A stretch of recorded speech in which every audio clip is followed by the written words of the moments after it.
This is Hosted Transform Talks. Each week, powerful talks with leaders of transformation from around the world. I think it's really possible that people feel connected to one another, and that maybe is good for world peace. Yay! Outside world doesn't need education that creates the same all the time. It is in need of game changers, be able to adapt themselves to any kind of situation. All of us as human beings ultimately want to be creative and want to make a difference around us, achieve more of our potential. With practical tips and new perspectives on leadership that helps us reinvent ourselves, individuals, organizations, and societies.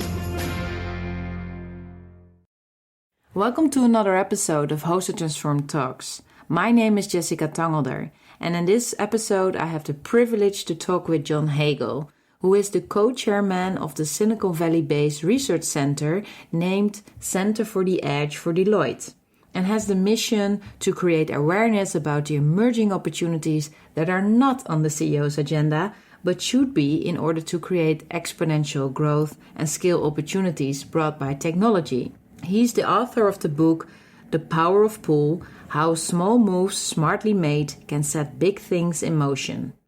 I met John at the Singularity University Summit in Amsterdam in 2014. And for me, he really stood out as a panelist. He was not only talking about progress, technology and business, but he also knew how to bring in the human perspective of things, the importance and our universal need to feel interconnected with one and the other. A component that moves beyond technology that also leads to revenue and exponential systemic growth. What can you expect in this episode?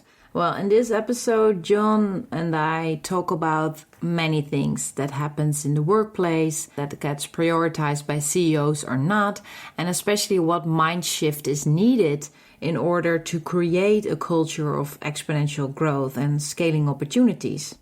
For example, we talk about the urge to shift the mindset from scaling efficiency towards scaling opportunity. And John beautifully illuminates the role of current work environments and how important it is to redesign these work environments and to give the employees a new work experience that actually unlock their potential and make them flourish. John also illuminates the role and the potential of platforms that enables virtual communities to connect with each other around shared interests and learn from each other in the process. Well, all this and much more in this episode. I hope you enjoy it. Hi, John. Welcome to this podcast, and thank you so much for taking the time. Where are you calling in from as we speak? Well, I'm actually calling in from my home, which is just north of San Francisco in the town called Tiburon with a beautiful view of the San Francisco Bay. Wow. Well, I think most of us can already be a little bit jealous. However, I'm calling in from Amsterdam, and it's the weather, we cannot complain. It's beautiful. Yeah, so I'm really content. So I already introduced you a little bit, and how I got connected to you was in 2014. I was present at the Singularity University Summit in Amsterdam, and there were many panelists and speakers, and it was a 3-day conference, and it was really astonishing. They were talking a lot about exponential growth, technology, and also how technology can improve the lives of human beings. However, I did miss perspective, the role of human beings engaging with one and the other. I believe we need a little bit of introspection and how we wire within ourselves, but also with each other when this technology pops in, and to get some more awareness in how we relate with one and the other. And you were the final speaker on that conference, and you were actually I think it was even your last sentence that, and this is a really beautiful conference, but in the end we shouldn't forget we're all human beings, and that's the core of the issue still, how we are relating with one and the other. Can you still recall that conference and your panel? Yes, no, it was highlighting a key theme in the research that we've been doing, which is at one level we all need to understand the incredible opportunity that's created by exponential technology. But on the other side, we also need to keep in mind that as human beings, we have a need for connection with each other, and that we will accomplish a lot more if we can connect with each other in more productive ways than if we stay isolated or just rely on the technology itself. And so that has been a consistent focus of our work, is where and how can technology help us to connect, and where might it actually undermine our ability to connect. Yeah, so where it's leveraging and where it's actually, is kind of a scarcity in how we connect with each other. I also recall research that actually emphasizes that because of technology, there's less of a social capital exchange. And with social capital, people that are listening and do not really know what it is, it's about exchanging value, which is often not monetary, but human capital or resources, networks, skills. Do you share that opinion, or that article was a research actually? Yeah, I think it's a complicated subject. I think certainly for many of us, we get distracted by the technology. We end up focusing on our smartphone versus the person who's sitting next to us. And so in those regards, definitely it does undermine the potential to build more social capital. On the other side, I think certainly the technology is allowing us to connect with each other across the world. Right now? much richer, like right now, in much richer ways. And so I think it's a complicated subject, and I think it can play both ways, for sure. Yeah. Beautiful. So before, I would like to know a little bit more about the Center for the Edge in Silicon Valley and the book you've written, Power of Pull. I'm actually asking everyone because I'm a really curious person. But John, why do you do what you do? What brought you there? What is your connecting the dots journey? Or maybe it is not like that at all? There's only one constant in my career and life, which was something I learned very early in life, which is to follow your passion. Just be true to yourself and figure out what really excites you and what keep you going and motivate you. And for me, there have been many things over my life that have done that. But when I look at the theme that comes across through all the various activities, I've always been excited about the opportunity to create platforms that will enhance human potential, that will help us to become much more than we already are, and enable us to connect more effectively with each other. And when the internet came along, I wrote a book actually more than 20 years ago now, about 20 years ago, called Net Gain, which was all about the power of the internet to help us to establish virtual communities where we could connect with each other around shared interests and learn from each other in the process. And so the opportunity I was approached to help build a research center at Deloitte. And the opportunity was to focus on emerging opportunities that are not yet on the CEO's agenda, but could be, and to do the research required to persuade the CEO to put it on their agenda. And so that to me was an opportunity, again, to continue to explore the platforms that, again, most executives still don't truly understand, but really do have the potential to enhance us all as human beings, as well as create more performance opportunity for companies and other institutions. So. And why do you think they don't really understand the potential, or, I don't know, maybe they're scared, or, I don't know, what do you think? Well, there are many factors. I think, at the end of the day, I've come to believe that the most significant issue is mindset, the beliefs that people have about what's required for success. Historically, I think for more than a century now, we've had a belief about business, which is, perhaps oversimplified, but we captured in the term scalable efficiency. The reason you have large companies is to have more efficient operations, cut costs because you have more scale. And scalable efficiency requires a high degree of predictability. You need to be able to predict accurately what the demand is so that you can mobilize resources to address that demand. And then you need to tightly specify all the activities so it's done in the most efficient way possible. You need to standardize the activities so they're done in the same efficient way anywhere in the company. And so, again, at one level, that has driven enormous success. I mean, I believe all the large companies we have today around the world were built around this model of scalable efficiency. And the question on the table is, given all this new technology that's available, is that the most effective way to organize? Is that the most productive way to organize? And we believe that it's not, and that it will challenge virtually everything in terms of how we organize, how we operate on a day-to-day basis, the kinds of strategies we pursue.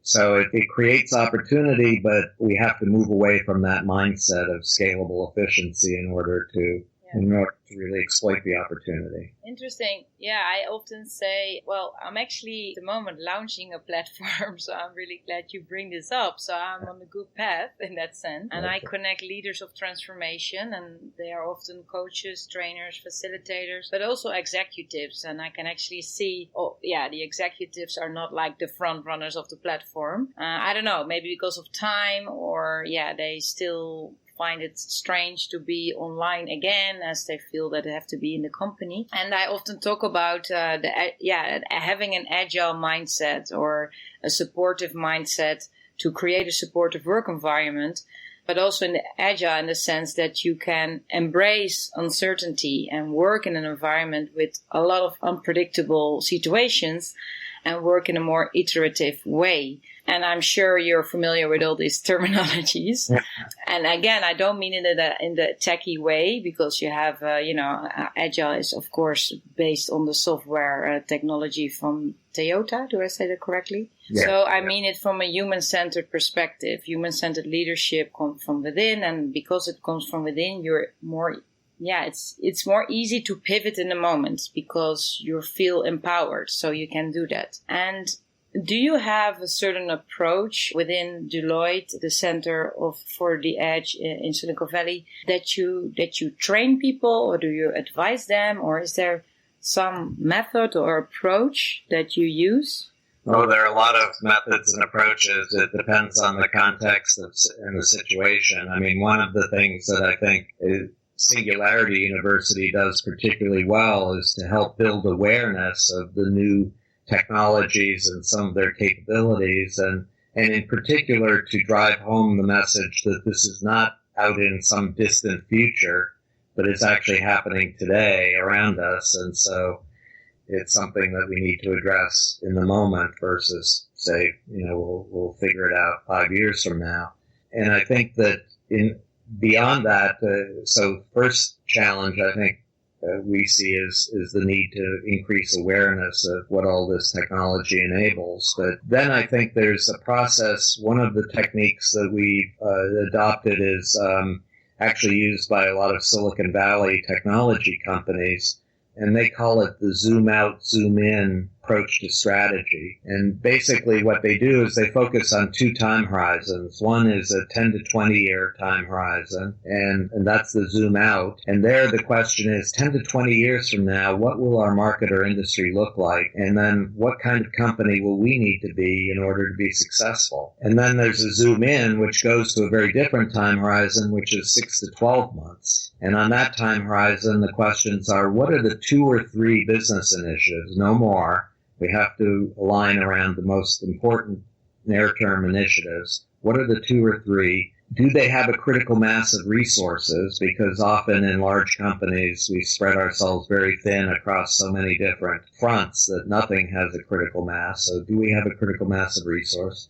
And at the end of 6 to 12 months, what are the metrics that would tell us whether we've succeeded or not, so that we can learn from those short-term initiatives? But in our experience, it helps to, first of all, pull people out of their comfort zone in terms of the traditional assumptions about how business is done versus how it will be done in the future, and then pulls back to very tangible near-term action. So it's not just some kind of theoretical futures exercise. It has near-term implications in terms of how you're going to focus your resources in the short term.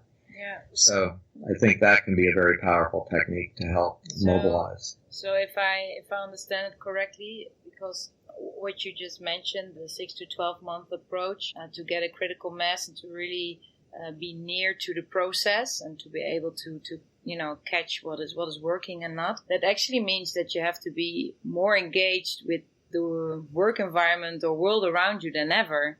I mean, I see sometimes some pictures of people working in cubes For me, that would be so claustrophobic. I've been in this situation once and I couldn't stand it. So is that then this area is like good news for people that love to improvise, to pivot, to be innovators like me that loves adventure and new things and dare to step into their potential and go for their passion. And at the same time, it's bad news for people that may be a little bit more introvert and risk assertive and maybe controllers, or is that too simplistic? My belief is that all of us as human beings ultimately want to be creative and want to make a difference around us and tap into our imagination, achieve more of our potential, what we're capable of. I think many of us have become very risk averse because our institutions have kind of trained us on that. I mean, I often say that certainly the historical evidence in the U.S. at least is the public school system was explicitly designed to take children who had enormous passion, curiosity, imagination, and teach them how to follow orders, how to take the examinations, demonstrate that they've learned what they need to learn, and make them ready for the cubicles in the companies or the factories that they were going to be graduating into. And so, again, it ultimately is a open debate. To avoid mistakes, huh? Yeah. No, exactly. Failure is not tolerated. You need to deliver, predictably and reliably. And so, now we're talking about smart failure and it to be the key for innovation. It's one of the things that I focus on a lot with large companies is when you say failure is not an option, which they say quite frequently because they want their workers to all understand that. And then at the same time, they talk about the need to become more innovative. Well, wait a minute. There's a contradiction here. Innovation is not always successful. Yeah. There's actually a very high failure rate in innovation initiatives. And so if you can't create environments where failure is not only tolerated but encouraged, you're not going to be innovative. Yeah, I remember at my first job, this woman was really with her finger pointing at me. Here we do not make mistakes because we cannot afford them. And I was like, whoa, I feel frozen now. Now I'm afraid to do anything. So it's kind of the reverse culture you're creating, I guess. No, well, it reinforces that risk averseness you talked about earlier. Yeah. It's a message. Failure can't. So I was also, of course, I did some research before calling with you, of course, and I saw some interesting videos from the Singularity University. I think it was a conference in the Netherlands with CEOs invited. They were also talking about organizing ourselves differently, etc. And maybe I'm going to be a little bit advocate's devil here. But what caught my attention is that this potential we have here with the technology and exponential growth, it was mostly focused on revenue. And secondly, they were talking about, okay, we have to organize ourselves differently, internally and externally. I think the Prince was even there to emphasize that. But they were focused on networks. And I see that. That's not the issue. But I personally would love to see them to also refer to the outer and inner boundaries that internally live within us to not seek for failure, for example, or to not connect with someone because he or she is from a different work culture or ethnical background or education system. Because, nowadays urbanization is in place. There's more cultural melting pots in every city than ever. So we do not have time to go on a team building trip for 10 weeks or whatever and do some exercises with one and the other. So we have to become more aware about our judgments towards one and the other, and to also step over, to go beyond the fear we have, and even to admit that you do not know, which can give a lot of air and room for people to maneuver at the same time. So you were there at that conference. Maybe you know to which one I refer. There's a YouTube movie about it. And do you feel that this is being discussed, or is there a dialogue about this, about our internal connection with ourselves and then therefore with others? I don't think there's enough of a dialogue on that. I think that there's generally a focus, and perhaps understandably, one of the issues that we highlight is the psychology of mounting pressure. What happens when you're experiencing more and more pressure, as we believe companies are, as well as individuals. And there does you tend to shrink your time horizon, focus on a shorter term because there's so much pressure, you can't afford to think about the future. Because you focus on the short term, you tend to adopt what is known as a zero-sum view of the world, which is win-lose. If you win, I lose, and vice versa. And if you're in that kind of world, then trust actually becomes harder and harder to maintain because it's win-lose situation, and you may seem like a nice person, but at the end of the day, only one of us is going to get these resources, so I can't afford to trust you.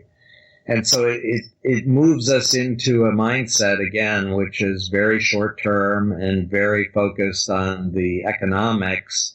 And I think there's an unfortunate way that many executives frame, I either focus on the individual or I focus on the needs of the company.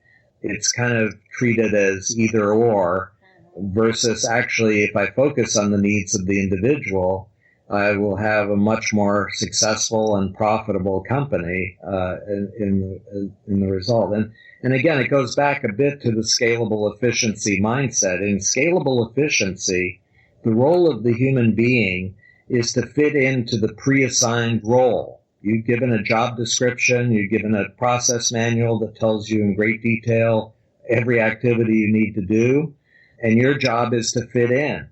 Versus, I think, in the world that we're moving into, the model is much more around what we would describe as scalable learning. How do we help each other to learn faster and accelerate performance improvement more rapidly? And in that context, it's all about the individual. We need to organize around the individual. We need to figure out what kind of organization would help each of us to learn faster, because learning ultimately is very much embedded in the human being. And so it completely flips the orientation. Yeah, and I think attributed to that also be more open for job migration and not for human resource. I never really understood the concept of human resource management. I'm like, what are those people doing there? Of course, I have a grasp, but I think that should be everywhere in the organization. Everyone should, empower one and the other. I mean, not 24/7. We're all human beings, and often we are in our little tunnels.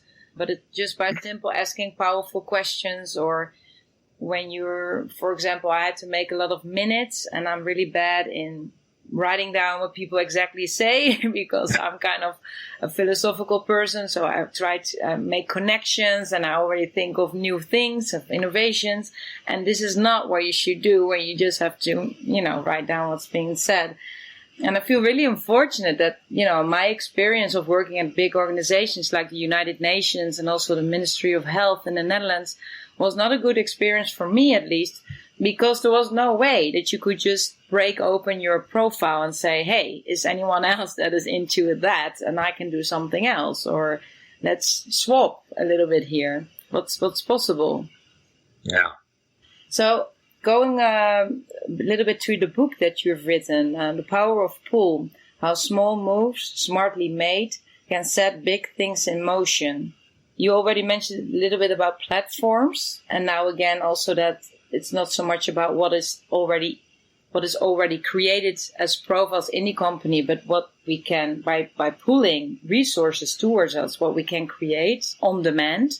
How is that working out at the moment? Are you using this strategy as well at the Center for the Edge in Silicon Valley for Deloitte? Yes, I think we try to practice what we preach on those kinds of things. We are actually a pretty small group within the Deloitte organization. In Silicon Valley, we only have 5 full-time people, but we invest a lot of time and effort to connect more broadly with resources and people in many different diverse institutions. So everything from Silicon Valley startups to Singularity University to there's a group called Santa Fe Institute, which brings together leading edge academics around the studying complex adaptive systems, the MIT Media Lab in the East Coast. So we built relationships with all those organizations and people in an effort to, again, connect to a lot of interesting thinking and insight that's often not very conventional business thinking, but could be very useful in the business context if it were understood there. Okay, and you mentioned that we try to identify emerging business opportunities that should be on the CEO agenda, but are not, and we try to persuade them to get them on the agenda. Are there certain specific topics that you can give as an example, or? Sure. I think one of them is something that we've talked about in terms of work environment redesign. And what we mean by that is taking design thinking and design methodologies that we use so effectively to redesign products for customers, redesign the customer experience to make it more valuable to the customer. Our view is there's an opportunity to apply that design methodology to ourselves, to our work environments, and to take as the primary goal of the design, of the redesign, to say, how could we accelerate learning and performance improvement in the work environment? What would that work environment look like? And not just the physical environment, the layout of the offices and the desks, but also the virtual environment, the platforms and tools that workers interact with, management systems like compensation, the entire worker experience. How would we redesign that if our primary goal were to accelerate performance improvement? Yeah, often what you see, at least in the Netherlands, it's like, yeah, we need to have an open workspace, and then they have an open workspace, and people get, their fixed spaces in the open workspace, or they feel frustrated that their books are not there, and etc. Did you already grasp some answers? What works? Are there already some outcome? Yeah, well, the interesting thing, again, in keeping with our charter, we actually could not find a single company that had actually attempted this. So it reinforced our sense that this is not yet on the agenda. What we found were many companies had done slices of the work environment, little particular elements of the work environment, redesigned them in an effort to accelerate performance improvement. And so we ended up with 75 case studies of companies that had done these slices, and ended up identifying 9 design principles that we believe are particularly effective or powerful in terms of redesigning a work environment to accelerate performance improvement. So, wow, interesting. Can you shed light a little bit on a few principles? What really got your attention? Yeah, there are a lot. I mean, part of it is it's more of a cultural question of inviting people to ask for help. I mean, one of the things, so one example of a company that we looked at is a company called LiveOps that basically does customer call center operations on an outsourced basis for other large companies. And the interesting thing, or many interesting things about the company, including the fact that all their workers work from home. They have 20,000 workers, and they have no call center. They have people working from their home. But they took inspiration from an online video game called World of Warcraft and basically created performance dashboards to give real-time feedback to all their workers in terms of how they were doing. But again, back to this principle, it was that they did not use this dashboard as an instrument of punishment to say, you're falling behind on these dimensions. Monitoring or something, yeah. Yeah. They said, ask for help. If you are having a performance issue, we're going to create this online discussion forum. Go in and say, I'm having trouble handling this kind of customer call on this performance dimension. Does anybody have any ideas? Can anybody help me? Beautiful. And more importantly, they started to watch, recognize, and reward the other workers who were emerging as helpers and coaches to the workers with performance issues. So what they were doing was creating a very powerful peer-to-peer learning environment where you could connect whenever you needed help to get that help. Beautiful. Yeah, this is actually what I personally, I don't want to talk about my company too much, but it really resonates. That's why I'm mentioning it, that with this platform, it's about peer-to-peer learning, because first of all, I do not have the time to answer all the questions. And second of all, I don't know the answer of all these questions. And it's way better to co-create some kind of answer or options that people could pilot themselves and then give feedback again about what works or not. And also asking for help. Well, I work with the HOST principle, and the H is for human energy, positive work environment, and the O is for openness to connect, and the S is for sharing resources, network skills, and knowledge in order for the T to transform people, teams, organizations, and societies. I'm a systemic thinker, so that's why it's pretty big, but still it feels right and it works. And one of the biggest insight of myself, but also people that join these sessions, is that, wow, it's so difficult for people to ask for help.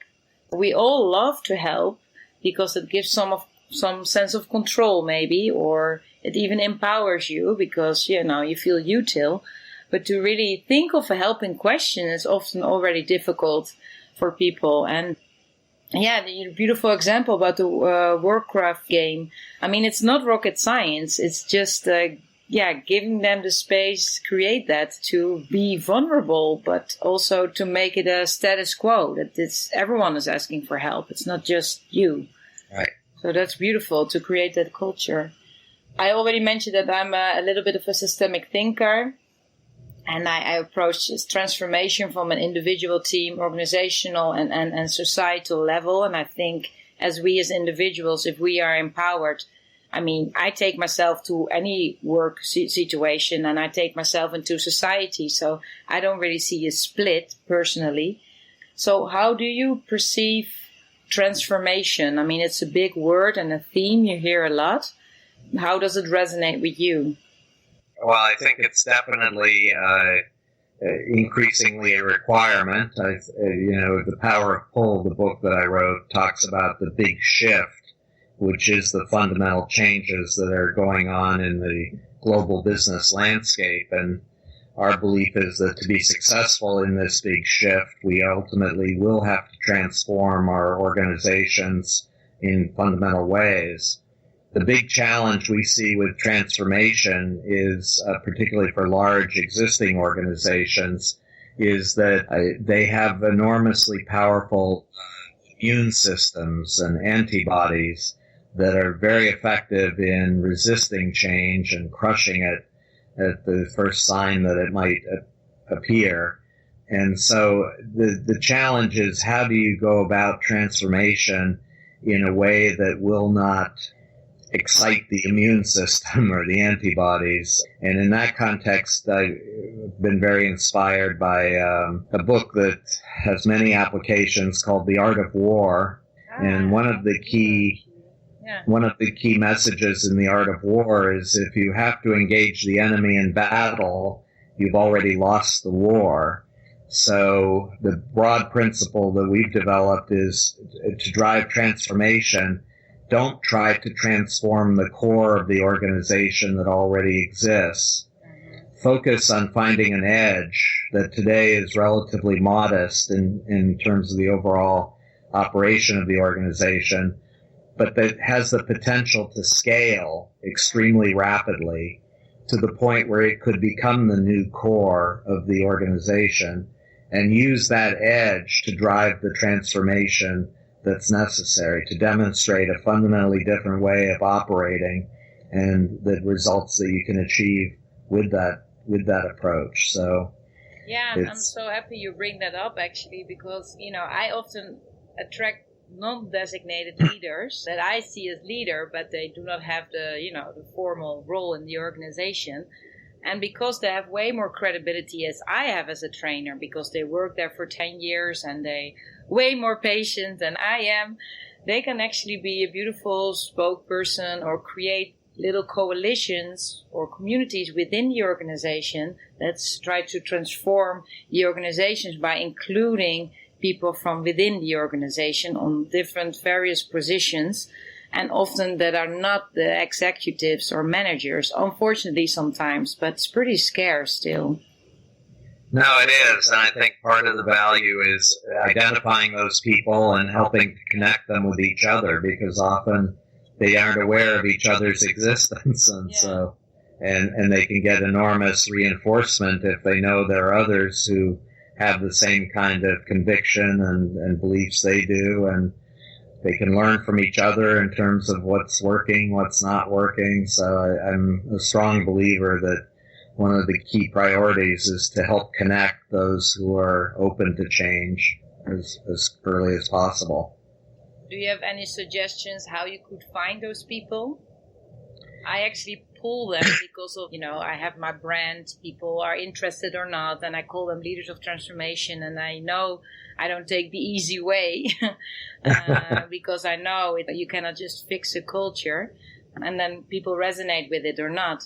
But how can people within organizations kind of have a sense? Do you have any experience with that? Yeah, I do. I think there's, and it goes to another topic, which is the role of leaders in this time of rapid change. And, in the past, in the scalable efficiency world, the mark of a strong leader was someone who had all the answers. No matter what the question, you can count on the leader to have the answer, to tell you what needs to be done. And that's a strong leader. Our belief is that in this transformation that we're going through, the mark of a strong leader will be the one who has the best questions, the most exciting questions. Definitely. And will say, I don't have the answers. I don't know. I need help. Are you willing to help? Can you help? Exactly. And so by posing the questions, and if they can demonstrate how important these questions are, that if we could find an answer, it would make a big difference. It will start to excite the people already in the organization who want to make a difference and want to make a change. And so that you'll pull them to you with those questions, but you have to be vocal about it and communicate it to the organization so that they know that you're asking. I think that can be a very powerful way to start to identify who's really willing and ready to take on some big new challenges. Yeah, just by doing it, right? Yeah. Rephrase it in the sense that to give control and give leadership to your staff members, team members, instead of holding it. And meanwhile, you feel really insecure because you can never serve all the people around you. So why not be just transparent about that? And I'm actually joining in October a conference which is called The Urge of Facilitative Leadership. So in a sense, of course, that's why I started Host to Transform. I see leaders as hosts of transformation, and you have several tools for it. And one of these are most probably power questions, and leave the answers there and co-create that together. And if it's wrong, then at least we're all on the same boat, There's no finger pointing or whatever, and you think of a next best opportunity or plan. No, and your comment triggers another way we frame the transition in leadership is in the scalable efficiency world, the measure of a strong leader was how many followers they have. Our belief is the new generation of leadership will be measured by how many leaders they can create. As opposed to followers. It's just, you want to be able to give encouragement and tools to the people who are attracted to your questions to help them become more successful and take more initiative on their own and ultimately become leaders on their own so that they're they're now attracting a whole group of people who want to contribute to their efforts. So you become kind of invisible as a leader, more servant, and people from the outside couldn't even tell you're a leader because you're not screaming around and tell people what to execute and how to delegate and all that. Two more interesting questions maybe. What is your advice for designated leaders of today? Oh, you already tapped into that a little bit by saying, well, not keeping the control, not keeping the leadership. And maybe it sounds really easy for me to say. And yesterday I had a conversation with a woman that she's also a professor at the university. I think it's Berkeley. And I'm also a lecturer. And for me, it's really nice to also say sometimes, I don't know, what do you think? So even for a lecture, you can really see it works. Just giving the trust to the students is already groundbreaking, like, wow, we can just take the stage and be ourselves. And that's beautiful to see. However, I can imagine when you're a big company or there's a lot of things at stake. And also when I'm stressed, I also get back into my tunnel sometimes. But anyway, what the professor was saying as well, the life-work balance, especially in San Francisco or maybe even New York, is maybe not really balanced. And the house rates are immensely. So if you lose your job or if something goes wrong, then, there's no social net or there's no second option. This also creates some, sense of fear, of course. And the same in the Netherlands, at big companies where people already used to a certain lifestyle and used to work for certain KPIs and get their bonuses or something, it's not really an option to go back. So how do you deal with that as a leader? Like, maybe it's a strange question, but I'm just curious if you have been in that situation or if notifying that. You mean in terms of dealing with the fear, or? Yeah, that the context or the structure of the organization is already so created in a way that it actually creates fear within people because they're so dependent on the structure, money-wise, and after a while also ego-wise and all that. Yeah, I think that, again, it's a big issue given our view that a lot of the early stage of this big shift is mounting performance pressure on everyone. It does create this sense of fear and risk averseness that can be very dysfunctional. And I think the role of a leader is to inspire. I mean, I think that one of the big issues is we don't have enough of a focus on the opportunities ahead. And I think leaders can be very energizing and inspiring if they focus people on what they could create together. And yes, we may not succeed in the first effort or several efforts, but it's worth persisting after. And I think it can help people to move out of that risk averseness, fear kind of mindset and say, this is really worth going after. And yes, there are risks, but I've got a community of people who are with me, who are wanting to do this together. And so I think that can be very helpful in terms of communicating to people there's something out there. I think part of it too is too often, and it's one of the issues I potentially have with some of the sprint or agile mindset, which is short, runs at things and then iterating around it, which at one level is very good and very helpful. But the more you go into a sprint kind of mindset, the more I believe there's a tendency to lose that sense of balance. Okay, I won't see my family, but this is just for the next week until this sprint is over. And oh my God, there's another sprint after that.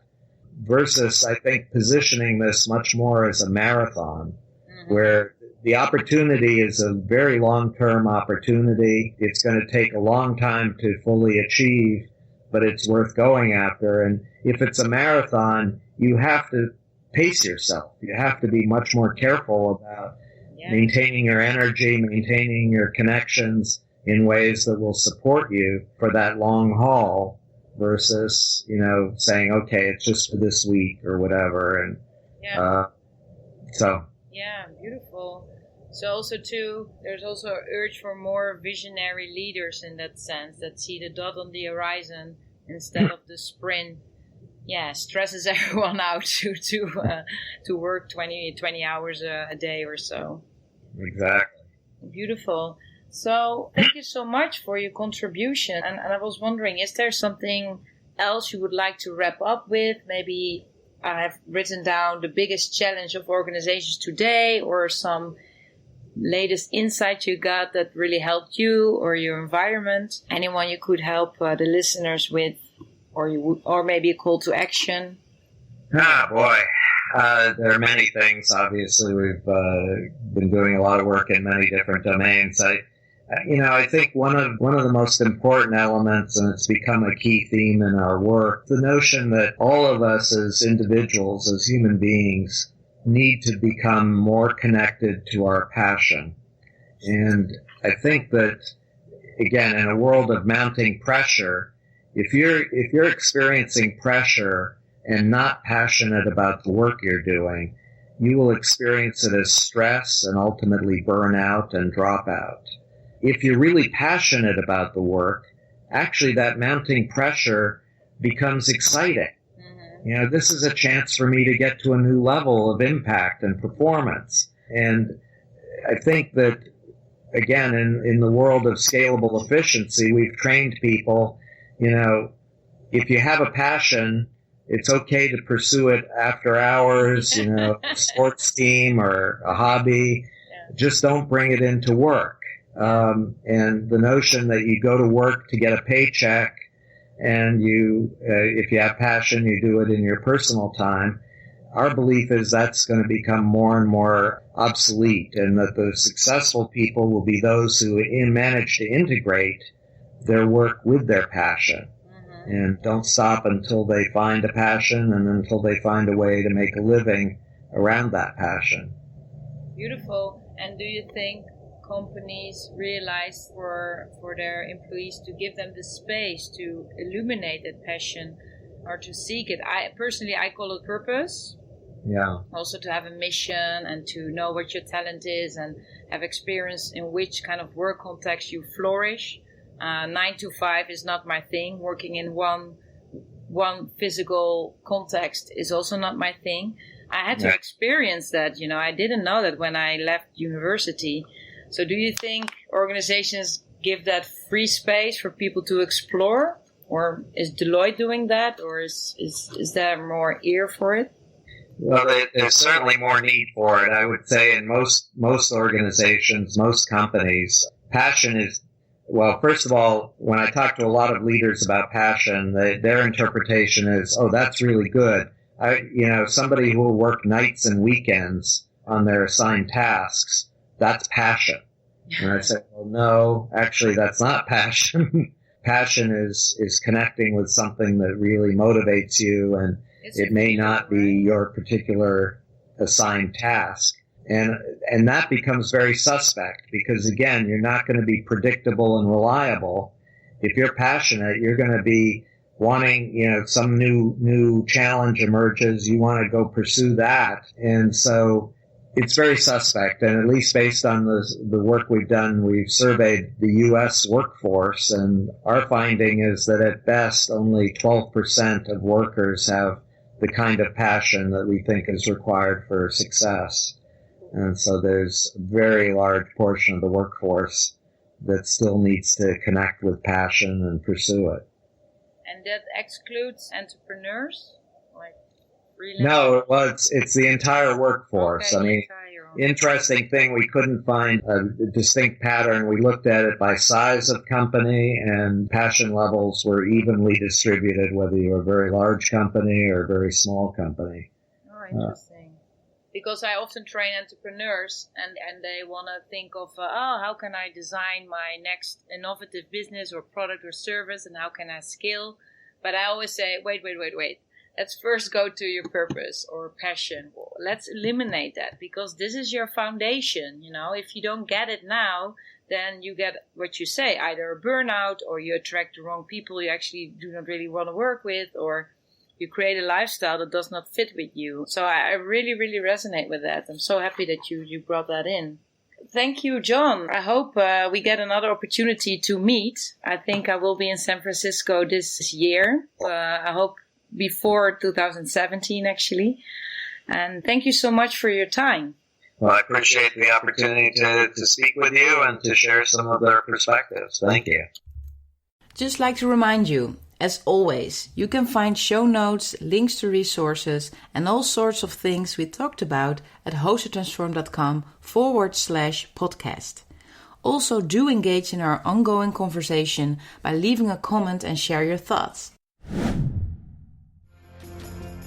A final thing before you take off. This is Uplift Friday.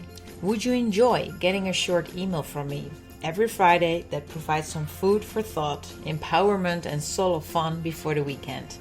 Uplift Friday is a very short email where I share empowering things that I've been pondering over during the week.